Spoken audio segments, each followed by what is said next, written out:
controls the charge, controls the arena.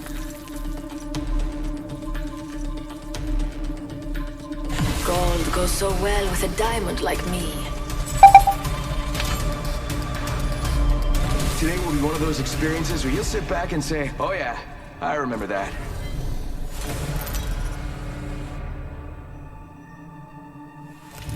Introducing your champion. I'd watch out for my squad if I were you.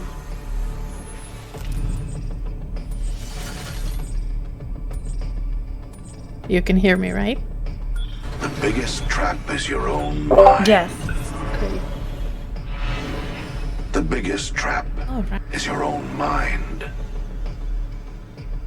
So let me share my that's a good Misunderstood my intention Woman's when I intuition. asked for your heart. Be careful. I don't wear all the... Let's land here. This went exactly how I planned it to.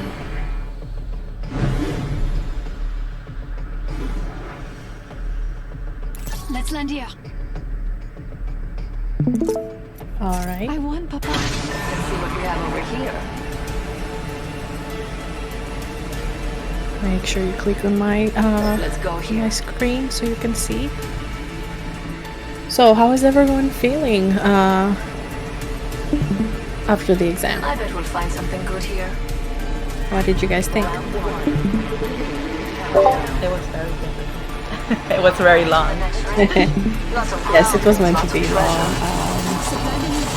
First blood. That was quick. Wait a little bit better here. Did everyone think it was difficult? Yes. Alright, that's only 2 people. Yes, and it was also time consuming. Alright. I agree, it was hard. Alright. So it is meant to be longer. That's what the format is like, the take-home style. But if I mean, it was supposed to have some questions that were fairly easier to answer and some that were harder. But don't worry about about your performance, because in the end, depending on how everyone does, I haven't graded everything yet, but depending on that, I will curve the grade, so if it's needed, so don't worry about that. Okay. There is a new kill leader. New kill leader. Alright, You but You are coming home with me. do you guys have any questions about anything so far? Chapter 10. The homework from chapter 10 is I think it's due today, right? Yes. Rings close by. Alright. Any questions on that? Eliminated. New kill leader appointed. New kill leader? Interesting. I guess that's I will take that as a no. So in that 45 case, seconds until ring closure. I will start talking about something entirely new. Let me start the recording then.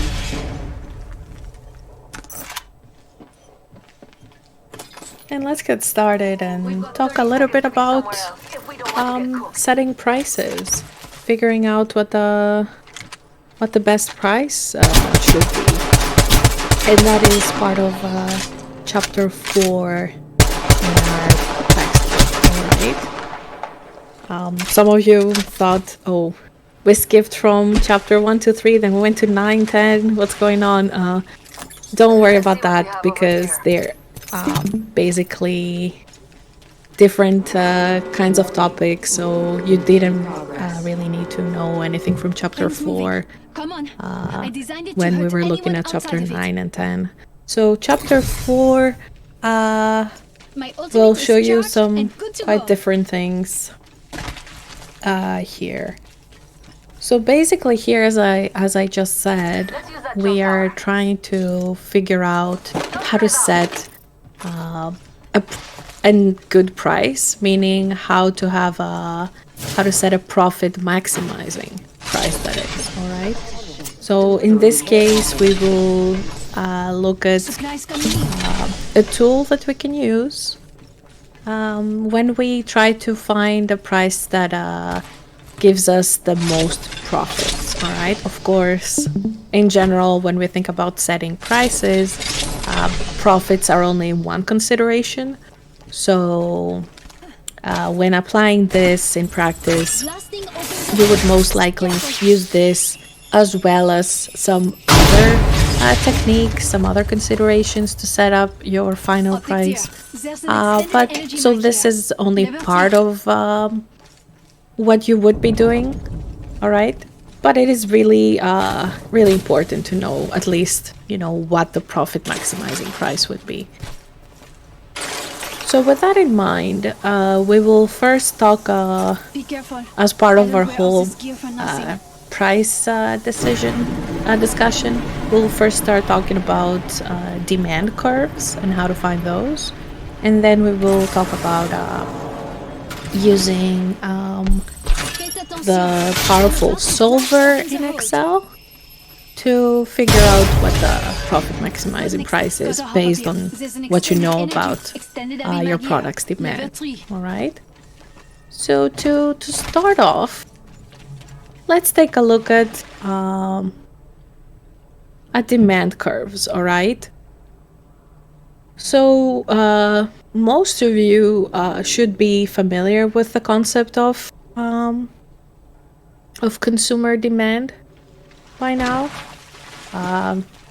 Most likely from economics class or from principles of marketing. We have already talked about that there.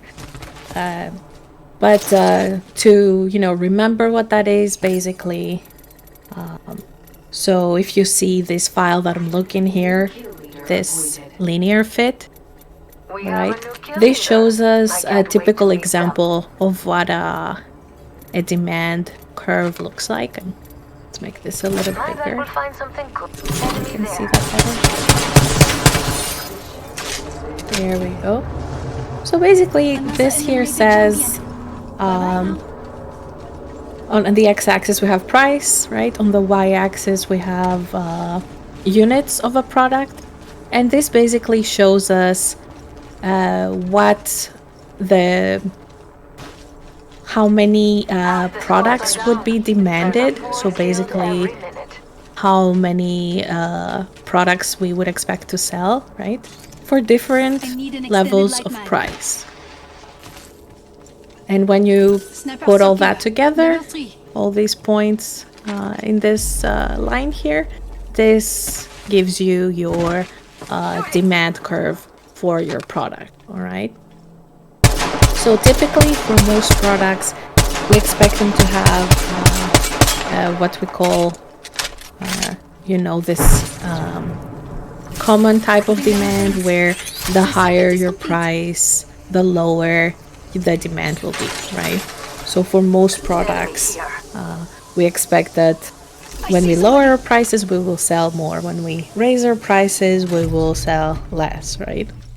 That is not always the case because there are some products for which this doesn't necessarily work that way.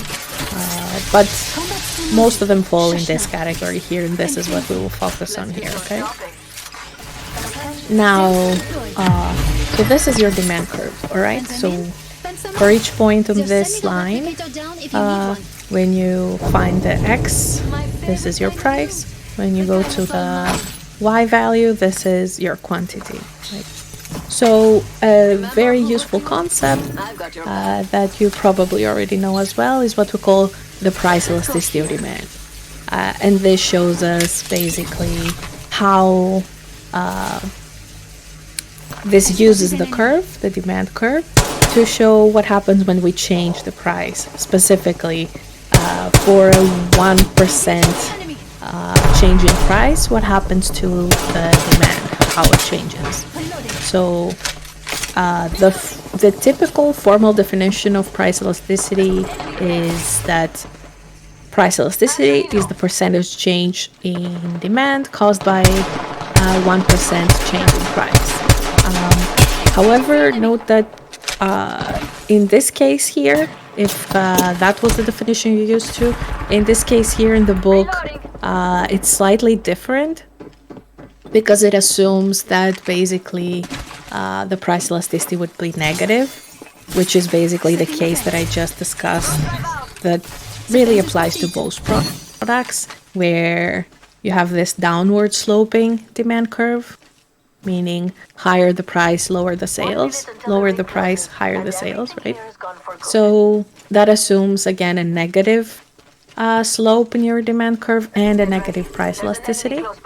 So the way that we define the price elasticity for in this book is basically assuming that negative sign here. And the way the book describes it is exactly what I have put here, that the price elasticity of demand is the percentage decrease in demand for a 1% increase in price. So you see this definition includes the negative direction, right? The demand decreases for price increases. And what that means is basically we will refer to price elasticity as the absolute number, and we're assuming it's negative. So the examples, the exercises, and here we will talk about, let's say, price elasticity of 2, which in the formal definition would be -2. Here we're assuming it's negative, and we say it's 2, all right? And also note that talking about price elasticity, so when that number is really low in terms of the absolute number, so the way we define it here, so if it's something like 0.1, 0.2, 0.3, all the way up to 1, so anything less than 1, that would be what we call an inelastic demand. So changes in price have a small effect on demand. When the number is more than 1, so when the price elasticity is, let's say, 1.5, 2, 3, etc., that would be an elastic demand. And in that case, we have, we see the opposite, where increase in price causes a greater decrease, in demand, all right? So changes in price have greater effect on demand. And that is basically what you need to know about the basics about price elasticity of demand, okay? Now, why do we talk about demand curves and price elasticity here? Again, because this is the basis upon which we will basically calculate the best price, the profit maximizing price. Because we need to know how price affects demand, so that in the end we can choose the best price to maximize our demand, right? Or, well, there is other considerations as well, but you need to know how price affects demand as well, okay? And again, I made these notes here basically just, this is the definition of the price elasticity from the book, and this just tells you that it incorporates the negative sign here. So how do we actually find a demand curve here on Excel? So we will look at a few different cases of figuring out a demand curve, with the first one being the one I'm looking at here. As it says here, it's a linear demand curve. So this is a very typical example of demand. It's a simple example where you basically assume that the demand curve is just a line, right? It's a linear curve. So how do we apply it here and how do we find it? So Let's go here. basically here you need to Someone's been here. you need to know either 2 price points and 2 demand points, right? So basically, in order to find this curve, you need to either know a combination, 2 points in this line, right? So a combination of price point and demand quantity and price point and demand quantity. Or you need to know 1 point plus the price elasticity. And in this example, we're assuming a price elasticity of 2. Actually, these files should have that here. So how do we work with that? So let's say you're given this. You know that when the price for the product you're selling is $100, you expect to sell 500 products, right? And you also know that the price elasticity is 2. Based on that, you can find a second point. So you say, okay, what happens when I increase my price by 1%? So from 100 it becomes 101. So you can write, 101, or you can say this equals to this times 1.01, right? That is a 1% increase. Then the demand will decrease by this, right? The price elasticity of demand. So this would be equals to this. You can do either minus 2% of that, or you can calculate it as times 0.98, right? Because the price elasticity is 2. So again, let's say you're starting off from 100 and 500. So if you increase your price by 1%, let's say it was this plus this times 0.01, right? 1%. So this is a different way to write that. Then your sales, the demand, will decrease by 2%, right? This is your elasticity. So you say this minus this times, so this is 2%. So it would be I see an opponent. Time's up and we're not in the ring. 2, right? Throwing a grenade. And that's 490. Tossing a grenade. So now you have 2 points, right? And that is how you basically can find out this curve.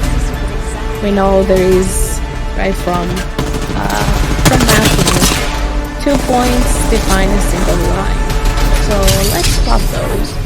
We can You are insert the Apex champions. scatter. Oh, all right. In this case, well, actually,